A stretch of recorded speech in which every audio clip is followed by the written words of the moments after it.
Saya akan meneruskan yang disampaikan oleh Bu Adita, yaitu pengendalian untuk perjalanan transportasi darat. Yang pertama, hal yang dilarang dulu. Saya akan menyampaikan bahwa hal yang dilarang, pertama adalah kendaraan bermotor umum dengan jenis mobil bus dan juga mobil penumpang. Yang kedua adalah kendaraan bermotor perseorangan dengan jenis mobil penumpang, mobil bus, dan sepeda motor, serta kapal angkutan, sungai, danau, dan penyeberangan. Kemudian ada pengecualian bagi masyarakat yang boleh melakukan perjalanan, yaitu yang pertama adalah yang bekerja atau perjalanan dinas untuk ASN, pegawai BUMN, pegawai BUMD, Polri, TNI, pegawai swasta yang dilengkapi dengan surat tugas dengan tanda tangan basah dan cap basah dari pimpinannya. Kemudian berikutnya adalah kunjungan keluarga yang sakit. Kemudian kunjungan duka anggota keluarga yang meninggal dunia. Kemudian ibu hamil dengan 1 orang pendamping itu juga masih diperbolehkan untuk melakukan perjalanan. Kemudian kepentingan melahirkan maksimal 2 orang pendamping, serta pelayanan kesehatan yang darurat. Kemudian untuk pengecualian kendaraan yang masih boleh melanjutkan perjalanan, yang pertama adalah kendaraan pimpinan Lembaga Tinggi Negara Republik Indonesia.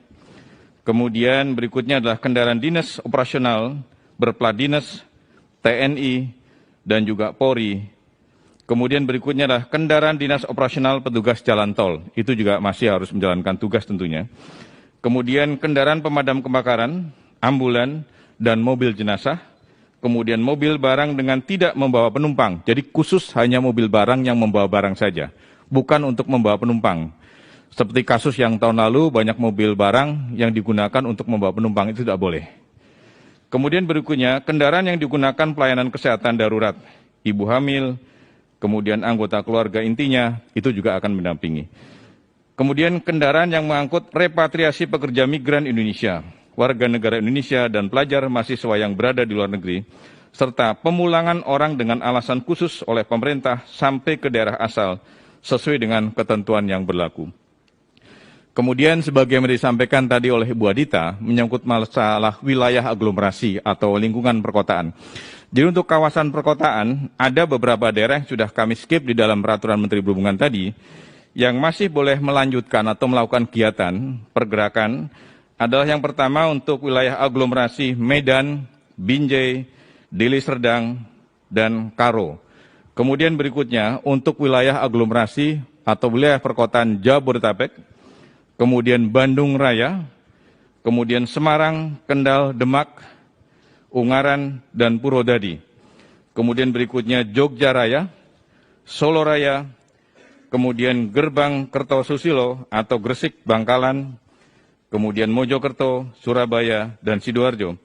Dan yang aglomerasi terakhir adalah untuk Makassar, Sungu Minasa, Takalar, dan juga Maros. Kemudian menyangkut masalah pengawasan, juga tadi sudah disinggung oleh Bu Adita, bahwa pengawasan nanti akan dilakukan oleh Polri dengan membuat pos-pos checkpoint di beberapa daerah. Dan kemudian selain Polri, juga nanti ada perkuatan dari unsur TNI, unsur Satpol PP dari Dinas Kabupaten Kota, atau kemudian unsur dari Dinas Perhubungan Kabupaten Kota. Kemudian juga akan kami libatkan dalam rangka pengawasan adalah personil kami yang dari BPTD. Kemudian sanksi yang akan kami lakukan bersama kepolisian seperti tahun-tahun yang lalu. Yang pertama, bagi masyarakat yang menggunakan kendaraan seperti kami sampaikan tadi, dan kemudian tidak memenuhi syarat untuk melakukan perjalanan, itu akan diputar balik. Dan khusus kepada kendaraan-kendaraan travel, tadi kami sudah rapat khusus dengan Pak Kakor Lantas Polri, dengan para Dirlantas Polda, bagi kendaraan travel atau kemudian angkutan perseorangan yang digunakan untuk mengangkut penumpang, nanti akan dilakukan tindakan tegas oleh kepolisian, baik berupa penilangan dan juga tindakan yang lain yang sesuai dengan undang-undang yang ada. Kemudian pengecualian kendaraan di angkutan penyeberangan.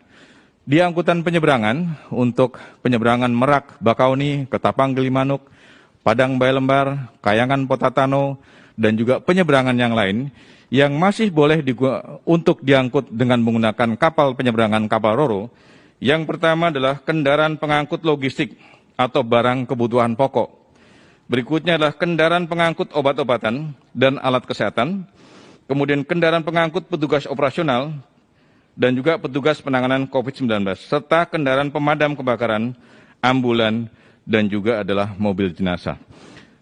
Kami kira dari sektor perhubungan darat ini yang bisa kami sampaikan, dan nanti dalam pelaksananya kami bersama Korlantas Polri, bersama TNI, bersama juga dengan Pol PP dan juga Dinas Perhubungan Kabupaten Kota, dari mulai tanggal 6 kami sudah akan memasuki beberapa pos checkpoint yang dibangun oleh Polri. Kalau tidak salah jumlahnya sekitar 333 checkpoint yang akan didirikan oleh kepolisian, dan insya Allah nanti dari unsur Dinas Perhubungan Kabupaten Kota itu akan bersama-sama dengan Korlantas Polri, TNI untuk menjaga di checkpoint yang ada. Demikian yang kami sampaikan. Selanjutnya Pak Dirjen Laut akan menyampaikan di sektor perhubungan laut.